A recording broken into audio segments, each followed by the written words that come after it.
Welcome to a special end-of-season bonus series by the Ed Answer Key. You'll hear a unique conversation between a father and son who are both educators and passionate about the transformative power of education. So buckle up, folks. We're about to go on a journey through time filled with a whole lot of wisdom, laughter, and tears. There's no crying! There's no crying in baseball! So let's dive in and discover what makes my father and countless others like him so special.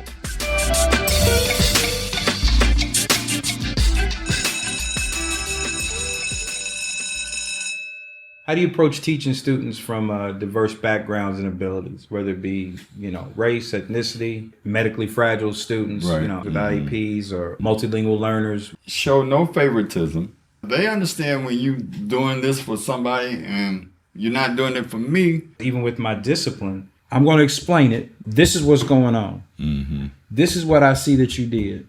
Now, is there anything that I just said that was incorrect? Right. No. And this is why we got to this point. You keep crossing the line that I have to address. Exactly. I take the time to explain it to the student because if they feel slighted, they're going to get their number one advocate, which is their parent. Oh, yeah, that first thing they're going to do is go tell their parents. That's the first thing they're going to do. Yeah. And you can bet that parent's going to be up to that school, talking to the principal. So with your experience, what do you think is the future education? Having 4 grandchildren under the age of 9. Mm-hmm. What do you think is the future education? To me, the social media has a big effect on kids. Mm-hmm.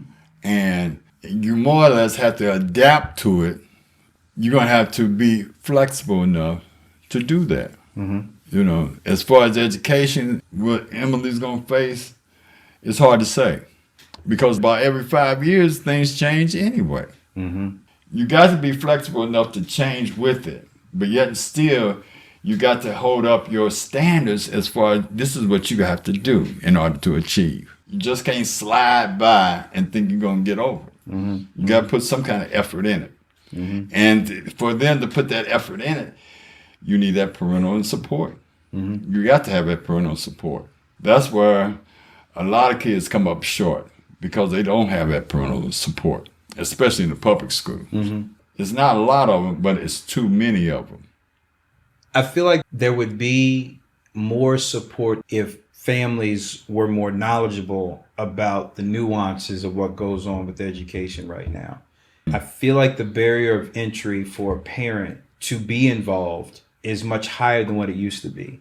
Now, you were talking about medically fragile students. Well, those parents, do you really know all the nuances of what's there? Do you really know enough to be an advocate for your child? Do you know enough that where the teacher says, okay, well, they need to do this, do you know enough to say, no, I don't want that to happen? Parents and families give carte blanche, or they give more leeway to a teacher than they even do their doctor.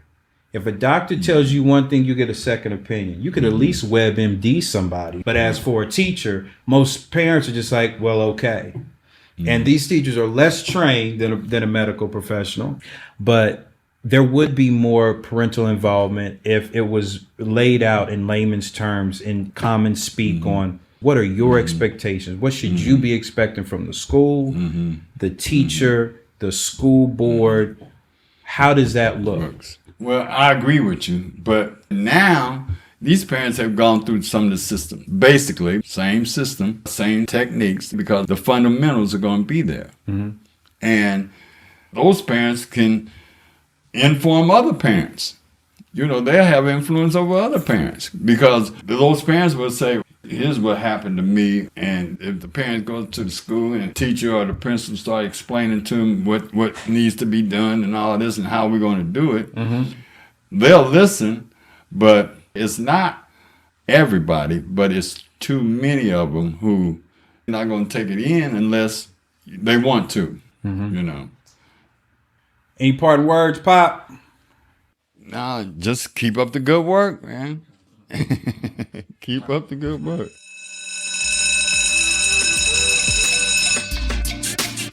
Thanks so much for joining us for this episode of the Ed Answer Key. Your support means the world to us. Be sure to stay in the loop about upcoming topics by downloading our free podcast companion at www.edanswerkey.com. So until next time, class dismissed.